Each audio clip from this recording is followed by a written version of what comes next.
તો વાત કરીએ ગીર સોમનાથની તો ગીર સોમનાથમાંથી એક ખબર સામે આવી રહી છે જ્યાં આજે રાષ્ટ્રપતિ દ્રૌપદી મુર્મુના સોમનાથ દર્શન દરમિયાન તીર્થ પુરોહિત જે શ્રી સોમપુરા બ્રાહ્મણ સમાજ અને સોમનાથ ટ્રસ્ટ વચ્ચે વિવાદ ફરી એકવાર ચરમસીમાએ પહોંચ્યો છે। સ્થાનિક ભૂદેવોનું કહેવું છે કે ટ્રસ્ટ દ્વારા તેમની અવગણના કરવામાં આવી રહી છે અને આ મુદ્દે રોષ વ્યક્ત કરવા માટે સોમપુરા સમાજના સભ્યો ટ્રસ્ટની ઓફિસે બહોળી સંખ્યામાં પહોંચ્યા હતા, પરંતુ ટ્રસ્ટના જનરલ મેનેજર દવાખાનાના બહાનો આપી અને ઓફિસ છોડી જતા રહ્યા હતા। ત્યારે પરિસ્થિતિ વધુ તંગ બની હતી, જ્યાં ભૂદેવોનો આક્ષેપ છે કે મંદિરની પરંપરાગત પૂજા પદ્ધતિ અને અધિકાર માત્ર સોમપુરા બ્રાહ્મણ સમાજનો જ છે અને રહેશે। આ દરમિયાન મેનેજરે જણાવ્યું કે આખી વ્યવસ્થા કલેક્ટરની સૂચના મુજબ થઈ છે, પરંતુ કલેક્ટરે આ બાબતમાં અજાણ હોવાનો દાવો કરતા વિવાદ વધુ ઉગ્ર બન્યો છે।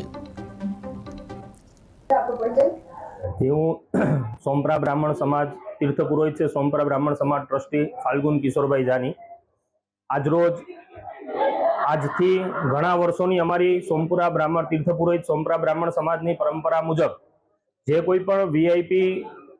સાધુ સંત અથવા કોઈ પણ વીઆઈપી રાષ્ટ્રપતિ ઉપરાષ્ટ્રપતિ અથવા કોઈ પણ લોકો મંદિરમાં વીઆઈપીમાં આવે છે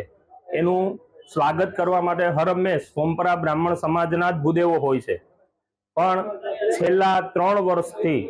જ્યારથી નવા સેક્રેટરી શ્રી યોગેન્દ્રભાઈ દેસાઈ અહીંયા આનો ચાર્જ સંભાળ્યો છે ત્યારથી ક્યાંક ને ક્યાંક સોમપુરા બ્રાહ્મણ સમાજને મંદિરથી વિખૂટું પાડવાની વાત કરે છે। અને આજે તાજેતરમાં રાષ્ટ્રપતિ મહામહિમ શ્રી રાષ્ટ્રપતિ શ્રી દ્રૌપદી મુર્મુજી આવ્યા હતા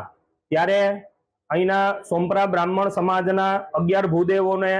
નિમંત્રણ પહેલા આપવામાં આવ્યું હતું અને એ નિમંત્રણ રાત્રે 11 વાગે કેન્સલ કરવામાં આવ્યું અને અન્ય 40-50 ભૂદેવોને અંદર રાખી અને બધાનું સ્વાગત કરવામાં આવ્યું। એનાથી આજે તીર્થ પુરોહિત સોમપુરા બ્રાહ્મણ સમાજના